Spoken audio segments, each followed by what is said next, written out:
they are there on, they can see you as well. So we'll get the team to introduce themselves, and then we'll probably introduce them. We'll introduce ourselves too, who are here, and we'll just share with them who's online. Welcome, by the way, to FCOSS. So this here is our headquarters. We've got an office dwelling that looks after our members from Nandronga to Talua. And luckily, we have our team leader West who came in for some work. Max, also have our colleague Five, who's from Jubilee, Australia, which and this was totally unplanned.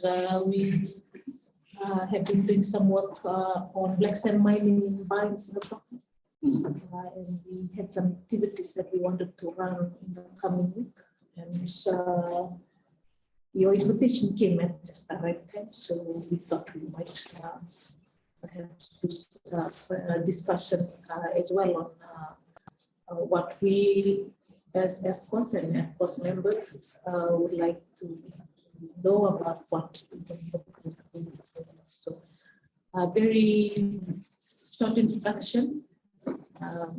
The focus today is on you and the work that you're doing. So I'd like to invite you to introduce yourselves. Well, thank you very much for receiving us, for the warm reception this morning. Very good morning to those who are linked in virtually for this morning's meeting, and thank you very much for your time.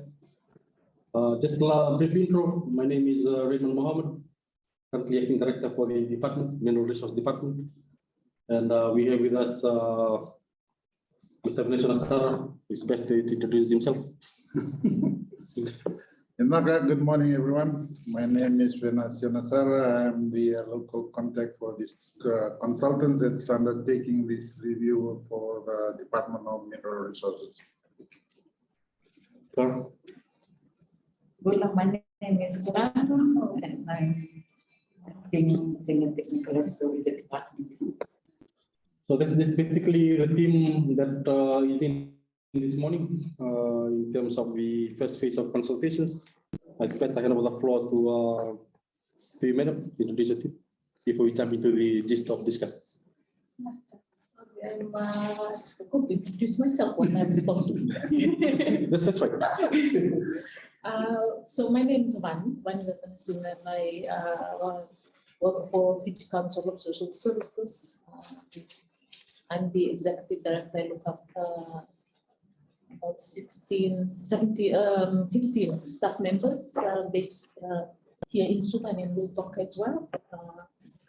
I work on, I work with mining affected communities. Is mostly driven from our Western office, and as I alluded to, Mesaki, who's sitting at the back, is team leader West. We've got a few team members as well online who are tuning in from the West. And perhaps Fife, you can introduce yourself and just sign this.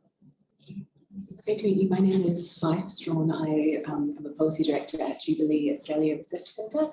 So we're an Australian-based organisation that works, does a lot of work around the Pacific on natural resource management issues. And we've been partnering over the last year with FCOSS and Caritas and Colombian Mission around a range of work, including some natural resource management issues. So, as Vani mentioned, I was all ready to be coming in today as part of a pre-arranged visit. So I'm really delighted to be able to sit in on today's consultation. Thanks. So yeah, and then that's one of our research team here.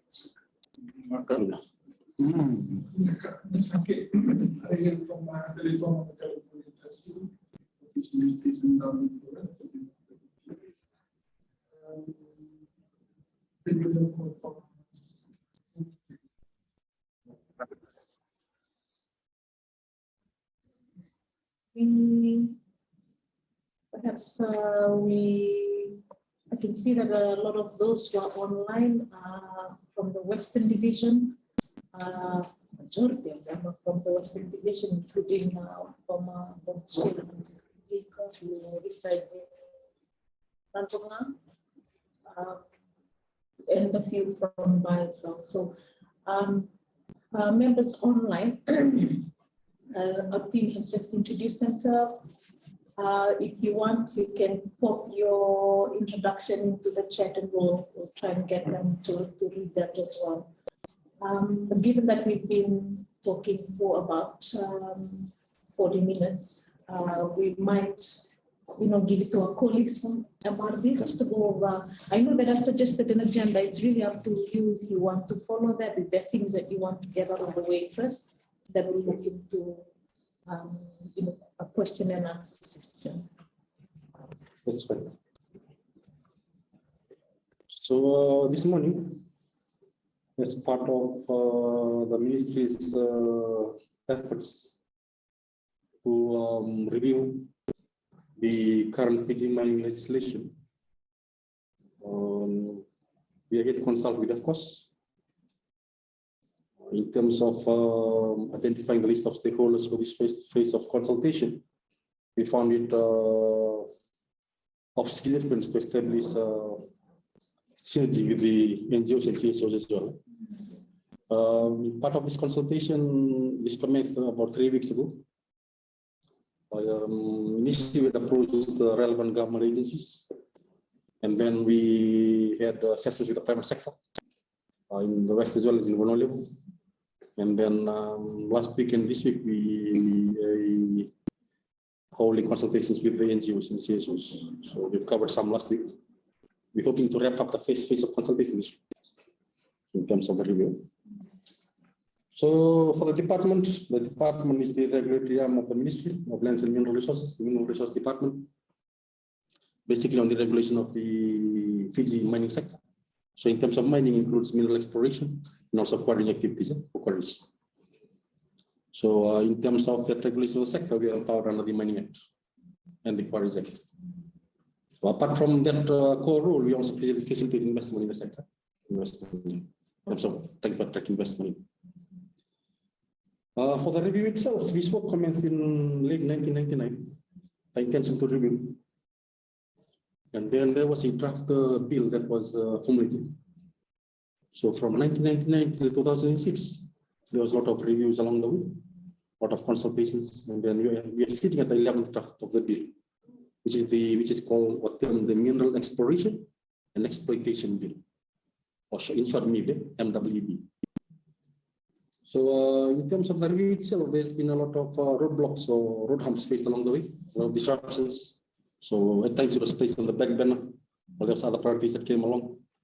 But given the government's intention that's clearly updated in the National Development Plan, we are tasked with review and also having a new law in place, a modern law in place. Because the current legislation was enacted in 1965, but then there was a lot of reviews along the way. But we are not, we fully realize the need to have a modern legislation in place. Because what we are having now is deemed antiquated, okay. Even though for some provisions are still practical in this day and age, but this need to be modernized. So that work commenced in 1999, and then we revived discussions in 2018 based on the NDP, National Development Plan. So in terms of sourcing support for the review, we managed to secure partnership with the Global Mining Consortium based in Canada, which is the Intergovernmental Forum on Mining, in short IGF. So they agreed to come on board on a pro bono basis.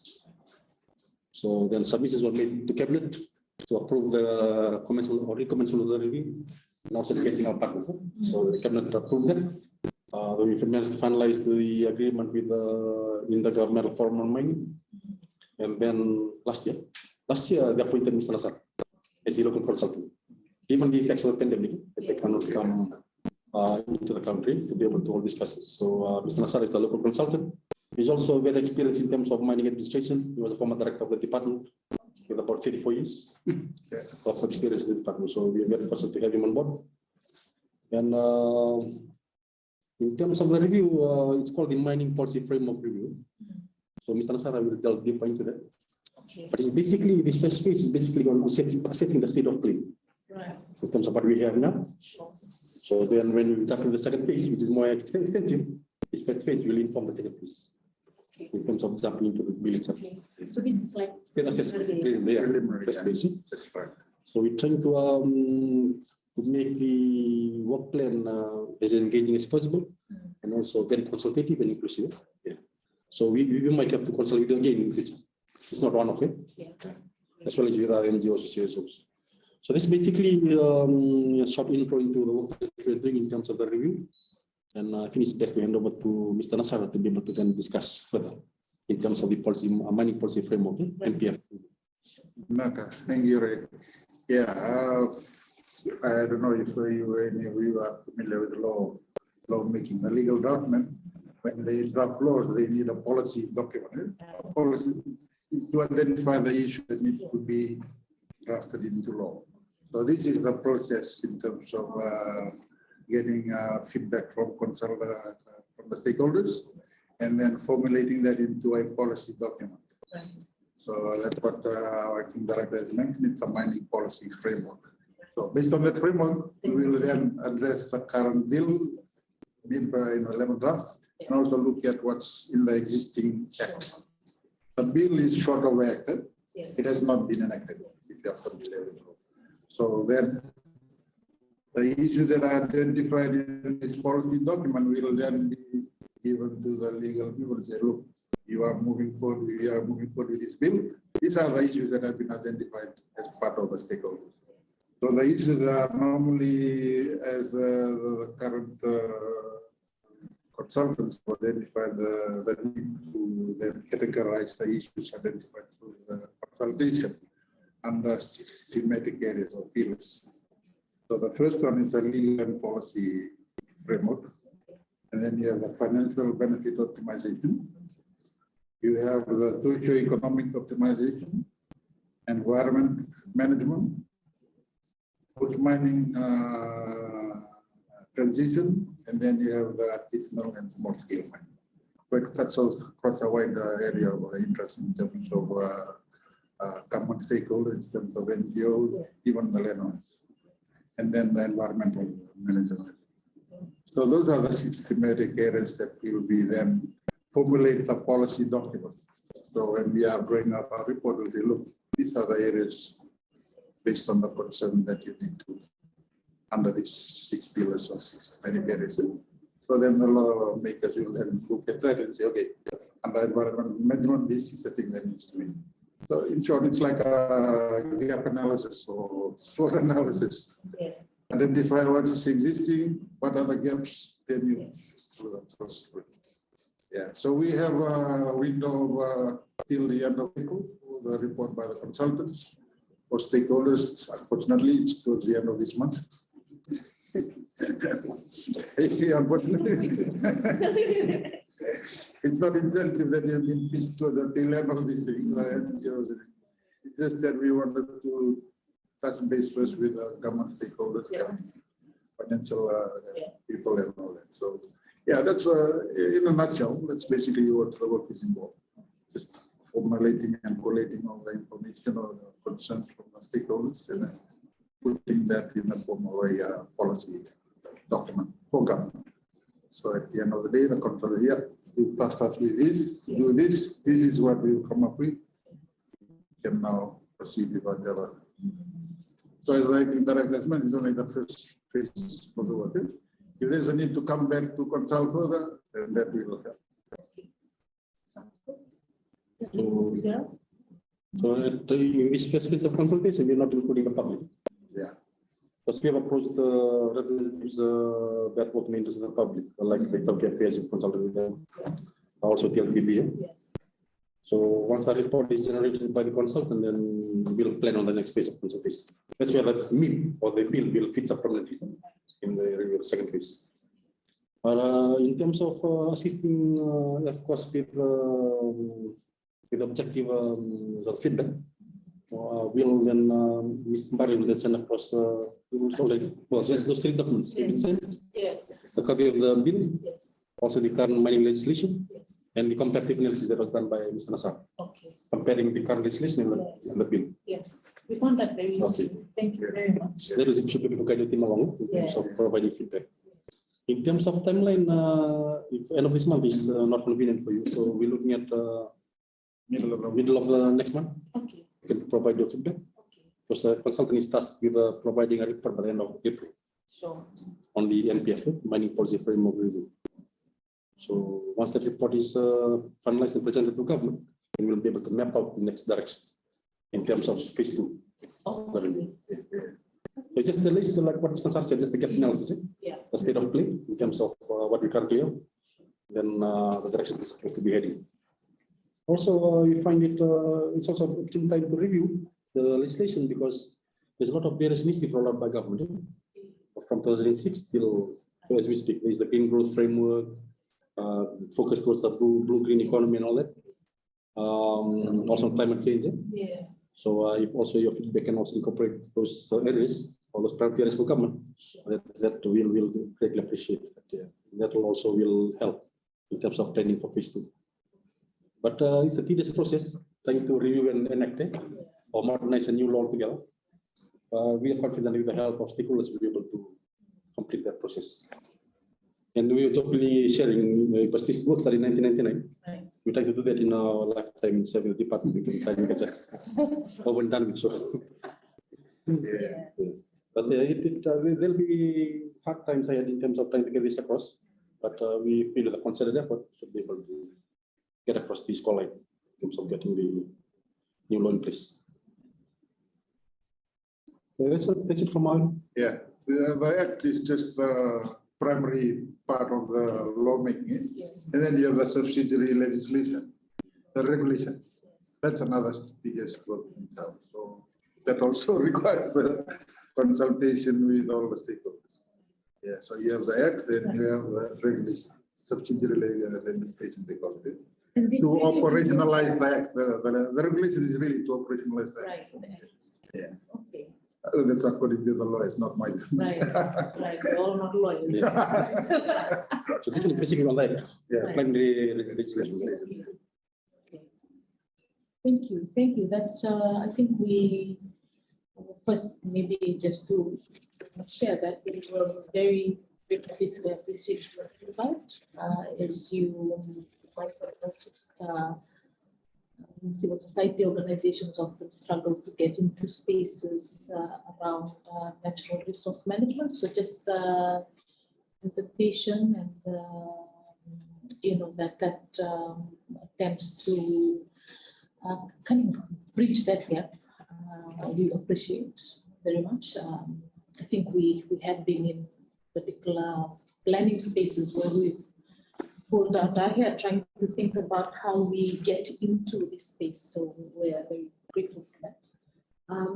Also grateful that you've provided an overview of how you're planning to do this review, and it's a lot more clearer to us how we can be contributing to the review.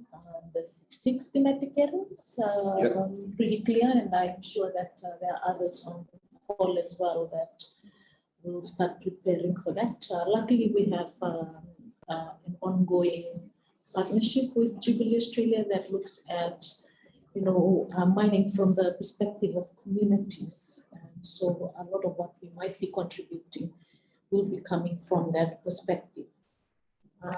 We also had the chance, we had a very busy weekend. We worked through the weekend trying to get some work done on our other work around climate change and disaster risk reduction. But we were lucky to have been able to look into very briefly into the documents you provided. And we've got some initial comments around what the document might entail.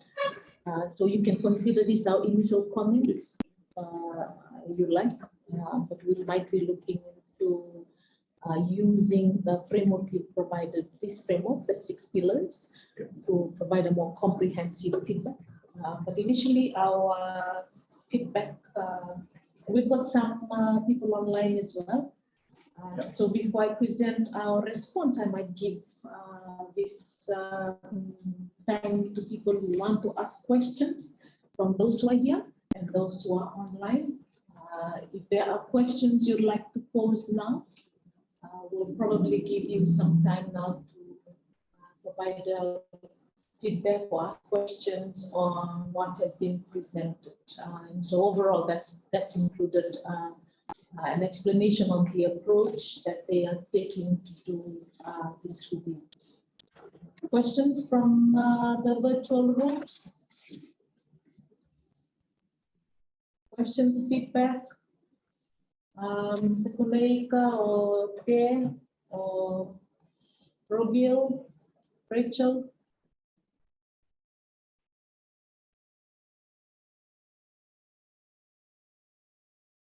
No, none at the moment. Only. So I know Ignaka, thanks there from Ba. Thank you, Rodi. So shall we proceed? If you're okay with that, you can do a thumbs up. Okay, so Ignaka Robil, right? Ignaka Rachel. Majority of those who are on from Nanronga. In terms of consultation feedback, Yes, if you can submit by April 15th. April the 15th. Okay? Yeah. Will you also be open to, if you were to convene like workshops and invite you to come and present, so you can hear from communities and we can close it off, just make it, you know, you can apply the Chatham House rules to that so that you feel a little bit more confident coming into that space. Are you open to that? Workshops, yeah, we're trying to Get into those? like I said, build synergy with the NGOs and the CSOs. Because in terms of collaboration, I think we can achieve a lot more if we work together instead of working in different directions. Sure. So we had discussions with SIP and also with Caritas. Oh, good. So we're trying to, in terms of our approach, more inclusive. So we're open to further discussions. But the department is open. We can also get involved in the workshops that you hold or that you run. Shouldn't be a problem with us. But maybe for this exercise, we'll probably ideal to wait till the report is Okay, released by the consultants and you Yes. see where government goes in sure. which direction. You know, Yeah. then maybe the political will just shall be together. Yeah, yeah. Hopefully not. We have you know, that we, Yeah. you know, like in the past, I recall that there was some attempts to review the act Yeah. in 2014, maybe 13, Yeah. and it was shelved again. That's when the American Bar Association came in. Yes, Yeah. yes, And there was some concerns with them getting involved with Shell. Yeah. yes, So it's a stop-start affair. yes, Now we're trying to smoothly roll out. yes. And One of those unfortunate Yeah. legislation. that just causes that sort of dynamics that emerge. Okay, so we have sort of compiled just a very, so you can consider this our initial feedback. That's good, yeah. Wait, I have to share. Sorry, Josiah. How do I share this here? Right. We still don't want to. Comment comments, that one. So initially, this is some of the comments that we have. Josiah, That's that one. oh, okay. All right. So we'll just start at the top. So before you, so when you delayed your coming here, we decided to start with our discussions. Oh, good. So you can consider this our initial comments based on the documents that you have shared with us. We'll print this out as well, so you can take a copy of it. But our general comment at this particular stage at the beginning, at the outset, is around 3 prime formed concepts. This is you are wondering where this comes from the UN Declaration of the Rights of Indigenous People, UN DRIP. There's a particular principle called the principle of 3 prime formed consent. You know, our initial reading of the documents you've given us looks at whether it has inculcated the ethic in short. So that's a concern for us. As it is, it does not require consent from landowners for the licenses that are quoted here. There's an objection process which we like at this stage. But in terms of FPIC as a standard, FPIC is a standard that we use not just for indigenous people, but we use for any kind of development that takes place for any kind of community. It really, one of the things that we often share when we go into policy spaces is that while FPIC is, a lot of the developers look at FPIC as a lengthy and tedious process. It is a process that allows your projects to be sustainable. When it's implemented, communities actually have ownership when they participated in all of the decision making, and when they've been consulted. Sometimes they can initially start out at the beginning being very perhaps sure about it, but this process allows them to understand a lot more and even prepare themselves if there are going to be impacts. So it allows them to prepare themselves. It allows them to also develop ownership around the project, so they can even come out and support some of these things. So FPIC for us is very important because it also allows their future generation to prepare. As you had shared or alluded to, the tensions around the Act as it is and the EIA, the environmental EMA. Even though we know that there is other legislation that will take care of the environmental implications, we would like the Act to be a little bit more explicit on environmental considerations when it comes to mining activities. We do a lot of work around accountability, not just for our civil society, but we also continue to engage with government, trying to foster that work around accountability. So the prohibition is part of government officers acquiring rights. That it's not in the new bill, so we feel that it should continue to be explicit about that because it's around accountability, around anti-corruption, strategies or measures. These are the other points of the bill that we have issues or have concerns around. Exploration licenses. You can see that there are 2 bullet points, around surveying the land, right? So,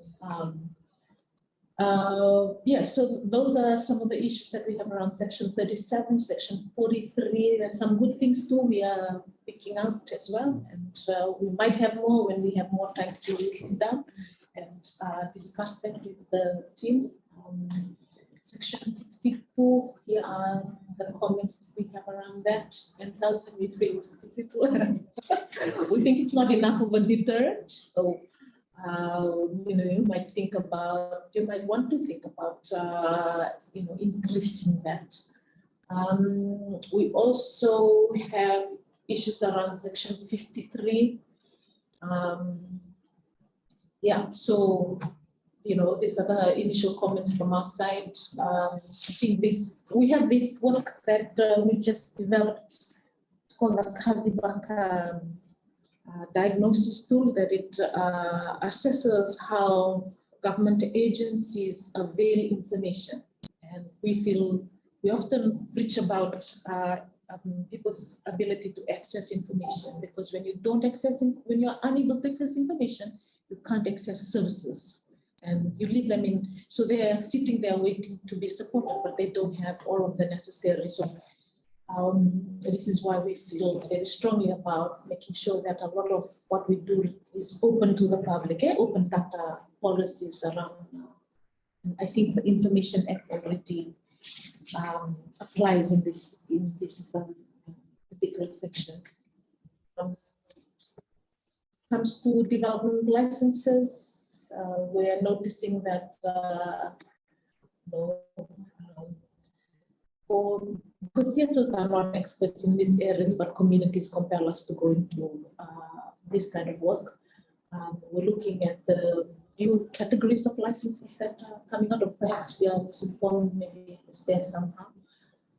But this, some of the comments coming out of the issues related to retention development licenses and the criteria around development licenses. Again, we are concerned around, about the criteria around environmental issues or the lack of it. Environmental issues, the views of the landowners and other affected communities or groups. Thinking about downstream communities, and some of them are on this call as well. Section 77, comment on section 53 also applies there for us. Part 5, mining lease, the objection process perhaps for us was the most interesting aspect of this current bill. So these are, you can see that a lot of the comments is around that. So the notice should be proactively given, so we prefer, that be done that way. And often, part of the challenge that we often face is that only the Matsangali that owns the land is consulted, and it's not the rest, but the impacts of mining is felt across a cross-section of communities, even neighboring Indo-Fijian communities that rely on farming as a livelihood. So this is why we have quite comprehensive feedback at this stage for the objection process. Yes, 101 terms the mining lease. We think that this needs to be fleshed out a little bit more. If that can be made explicit, the term of the mining lease. We also have some comments around the life of mine operating strategy, the mine management plan. Again, talking about that being made public. There are some colorful stories that we've heard from Namosi on how they had to acquire documents about, the mine management. We don't want communities going around trying to find documents. They should be able to get that easily, and those should be made public. Yes, so section 119 around the renewal of mining lease. It's best that we provide as much information on this so that communities can prepare to engage as effectively as possible. Protected areas. We've got some comments on that as well. One of the things that we found quite interesting was the independent mining tribunal. That's a great part of the current bill. And I think there should be more discussions around this. We know that having a member of the judicial magistrate level. Magistrate level, that's great. So we might be looking at this stage. We're just giving you what we were able to produce between Friday and today. That's good. So looking forward to more comments when we do a comprehensive review. Yes, would start just to get you thinking about what might be coming up from the site. I know you consulted with SIP. I was a little bit worried because I didn't know whether you had included SIP and other. No, they are. Oh, good. Because they did very. IUCN. Last week we had IUCN. Okay. And what's the other one? Oh, MRD. We haven't So try to wrap it up this weekend. Okay. Good to know, because we were a little bit worried that they might not have been included. So we were trying to figure out, okay, how do we get them involved as well. So this part of the protected areas. So outlined what you might want to consider when you're relooking at this section of the bill. Section 146 as well, transfer release. I think this was an issue that might have come out also of Noah 11. I think it was Noah 11, the exchange between the Fiji Pine and developers. yes. And so the community, there needs to be some process where the communities are made aware of that. And sometimes these are rural communities that don't really understand legislations and the jargon around this. So we think that that should be fleshed out a little bit more. Section 149. Yeah, so the role of the LPB is another bit that might be that we need to relook at as well, because of like the experience in OA level, experience as well in the MOSI. We really need to also look at how they play this. And then also thinking that there are, I don't know what happened to the, what's that land bank aspect. Eh? How do all of this come into play? So we, landowners are not controlled. What is CLTP? What is Ministry of Lands? So if those things are sorted out initially, that might be clearer as you're going out into communities. We like this part. The part 7 one around compensation. Because of the potential of mining activities to disrupt cultural life. And culture is not just like, there's a lot of misconception around, some people have said, use the word backward when we talk about how this disrupts culture. Culture is a system that provides safety nets to communities. So when you disrupt it, you're disrupting a safety net. Particularly different times of accident, that those safety nets actually work. So we like this aspect of the bill. And we think it's something that communities will look forward to once we go into collecting their input when your application process rolled into the things. Part 8 royalties. This is great to explain because I think you in some of the consultations that we've been in, I think the work with the UN, they had gotten a specialist after there were several complaints around the confusion around royalties. I think some of those who are advocates around this area were then given an explanation of how royalties are calculated. The Ministry of Lands too had tried to speak about how you calculate it, but it'll be good if you could provide some details for them. That's probably come out in the policies that operationalize the Act 20. And the mining tribunal. While it is a good thing, the mining tribunal, and we see that there's some attempts to have independence through the Judicial Services Commission. We might have other comments coming up around this the other bit of it is the fact that it doesn't have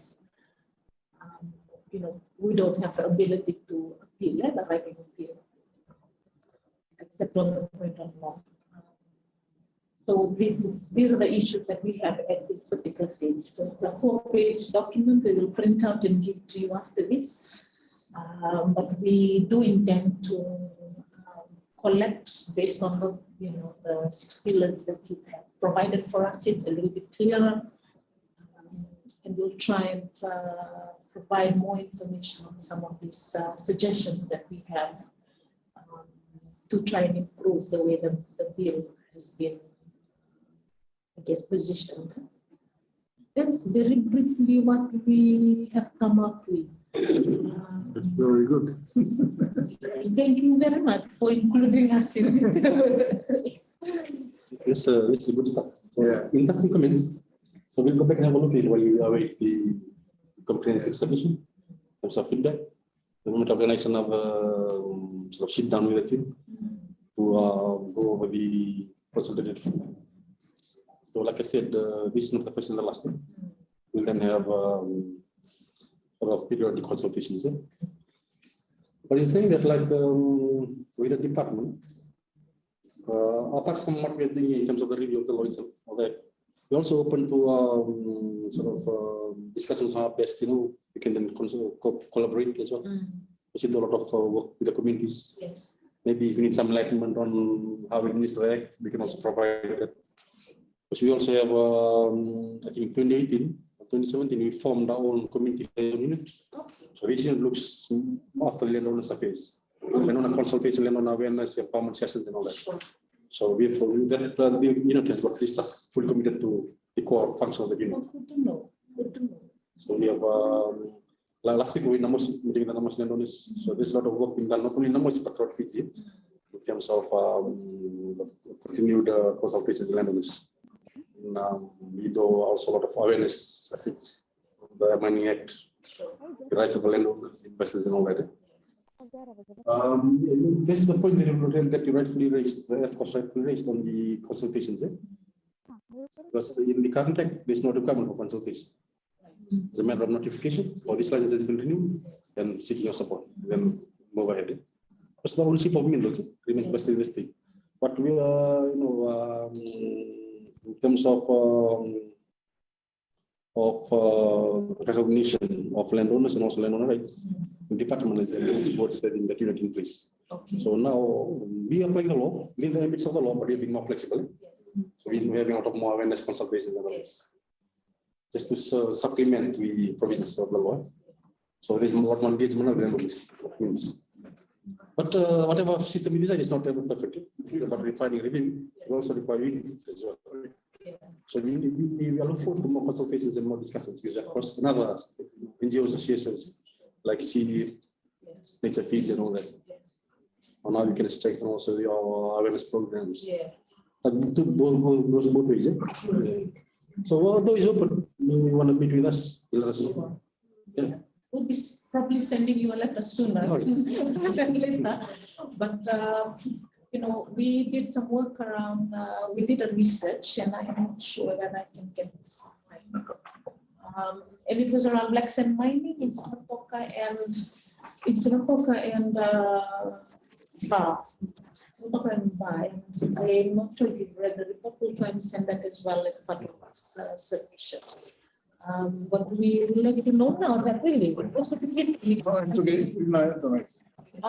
We'll let you know now that we intend to run a few workshops, and one of them might include a stakeholder workshop, so where we will invite you to come and talk with the community,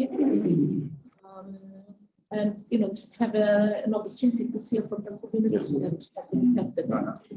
We, of course, is a membership-based organization, and so a few of our members, particularly, our structure is, we've got our organizing structure, we are organized as well at the district level. Like we have national NGOs that are members, there's 6 national NGOs that are members, one of them is the Catholic Women's League, and that's across the country.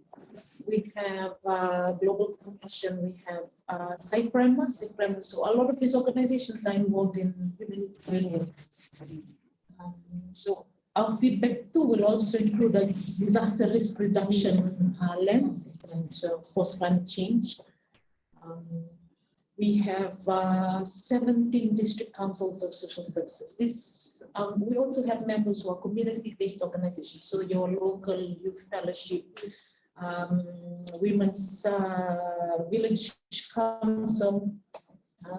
So we cluster them into districts, and there's 17 all over the country. So we have them in the Western, the Central, the Eastern Division as well, this in Lomaiviti and Kandam, and in the North. In the North, we have them across the 3 provinces. And so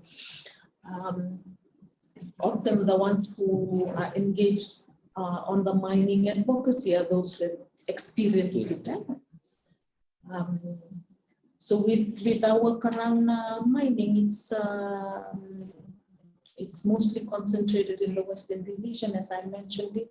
We are doing this in partnership with Caritas and collaboration as well as Jubilee. So the only thing we try and do in that sort of space is to do the research so we can provide to you the evidence that mining does have some adverse impacts on communities. And that's become even more important because of multiple disasters we've encountered in the last few years. We've had, at least since the incident, we've had 2 Category 5 cyclones and at least a few others. But we're handling, and because government also looks to FCOSS, written into the Act for Disaster Coordination. We often find that we have to go into other spaces to tell them about the impacts that this has on communities, particularly during disasters. Because we can see that it exacerbates the impacts or the suffering of communities. So that's often the place that's the position we take when we go into spaces. Are there other comments that you might want to provide, Max and Sarah and Five? I think it's addressed somewhere, but it's more than the impact assessment, more than just the environment. I think it can count social impact assessment as well, and other contexts of the community as well. Even livelihood impact assessment as well, what will happen, growing from the environment.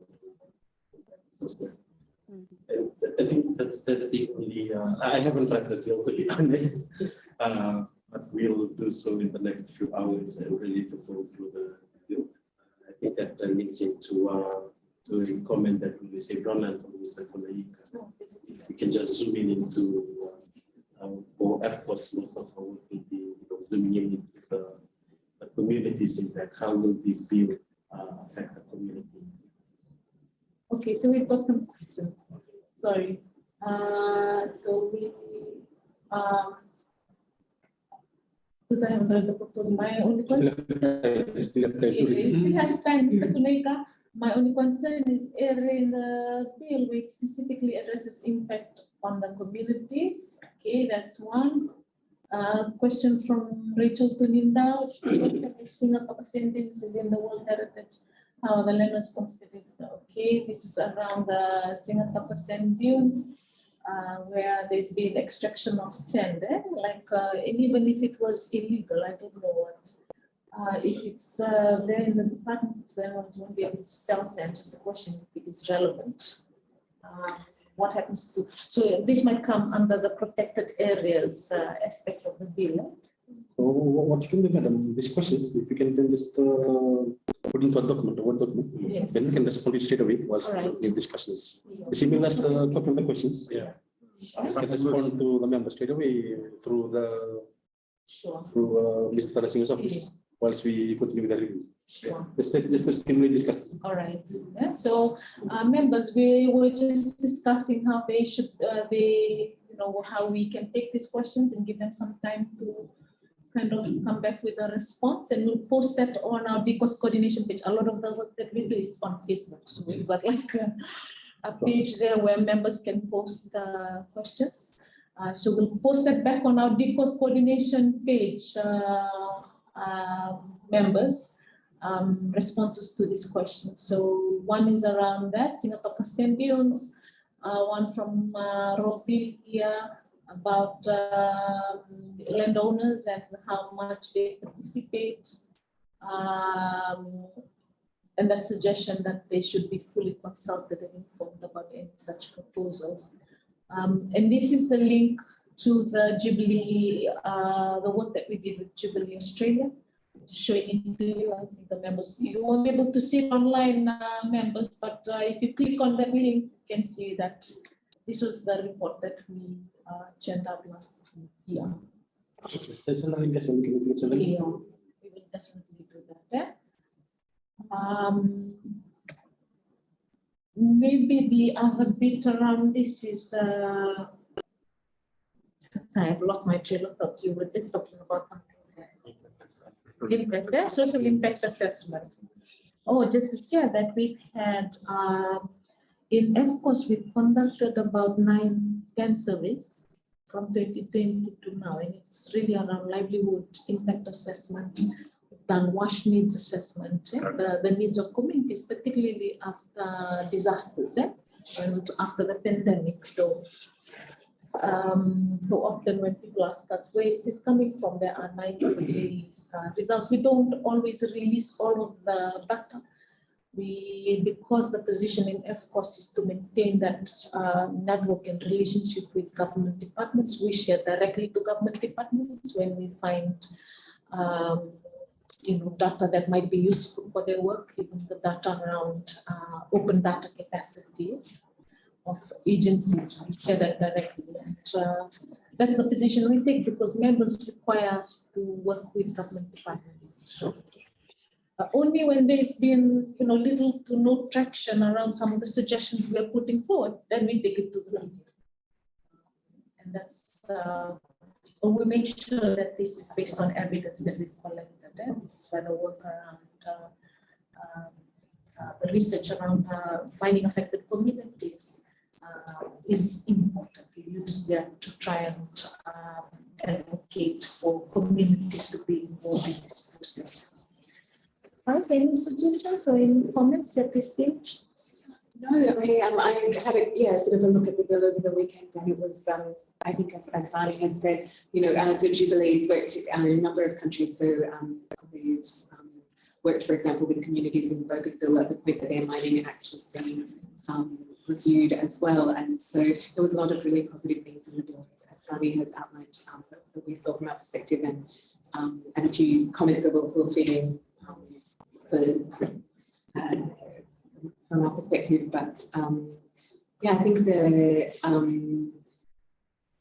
main question I had that you might even be able to answer is just around the interaction of the bill with heritage, and so I think it came up in one of the questions, and maybe this is something we can put to you later, that I think Rachel raised around World Heritage areas tentatively listed, so they're not currently protected, but is that going to be covered in, say, subsidiary, or how does this sort of interaction between areas that might be the regulations. Yeah, It will be in the regulations. okay, that makes sense. We've also consulted with the National Trust.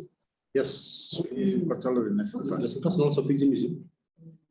Not yet. No. Not yet. So National Trust and IUCN, they were next to each other. So Okay. just on both. yeah. But in terms of Fiji Museum, we work very closely with them because they're also part of our assessments in terms of landowner consultations. Because, for example, now one that we had in Rakiraki, so we had requested them to come into assessments on the proposed tenement sort of exploration area. This is to do with the ecological and paleontological assessments. So they provide reports to us. So if there's areas of significance, then there's buffer zones. Sure. The companies don't enter into it. That's a very important exercise that we work together with Fiji Museum on. Apart from that, we also liaise with what about for Fiji and also forestry and all that. So that's before an application is formalized. But in terms of ongoing discussion, we can then have information session with the team. Okay. So that we can then share with you what we are doing in terms of administration of the law, engaging with landowners. And an example of establishing better synergies with SHIP. Before the pandemic, we were working on developing guidelines. Yes. And then they were liaising with us in terms of reviewing the guidelines, in terms of what we are doing about consensus increasing, trying to improve or consolidate the guidelines. But that sort of broke off because of the pandemic. Trying to revive that again. Good. They did this work around the EIA process and the overlaps. I think the duplication and the overlaps. I can't recall for sure, but I recall that they had this EIA. They mapped up the EIA process and where the different government agencies, the roles and that was because I think the work that they were doing out in communities, people were confused around that process. I'm glad that they are talking to you. I think the report was launched by PS, the report by SIF. Right, yes. It was launched by. Yes, Richard, yeah. Yeah. I'm glad that that's happening. Guys online, do you have questions that we might ask before you might want to ask before we round up our discussion today?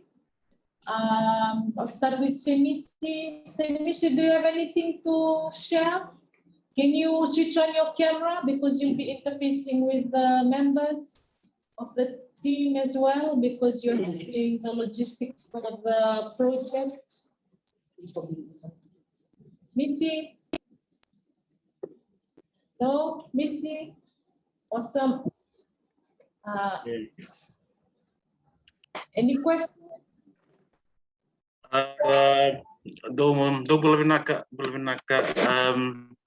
No, I was just following through your presentations this morning, and I've been seeing the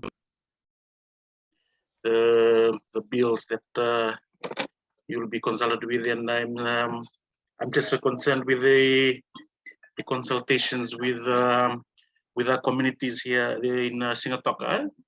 So it would be great if these documents are presented to the workshop in Singatoka next week, so that our members from Singatoka could have more knowledge and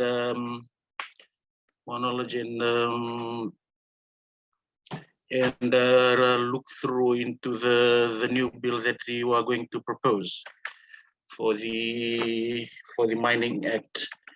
So this just from me. I'm just concerned about our communities and what are they going to say during our workshop next week. Missy, thank you. You now have seen Director and his team who are here. Yes. Yes. Thank you. Thank you, Missy. Anybody else? Te or Marioni, Rovi, Rachel,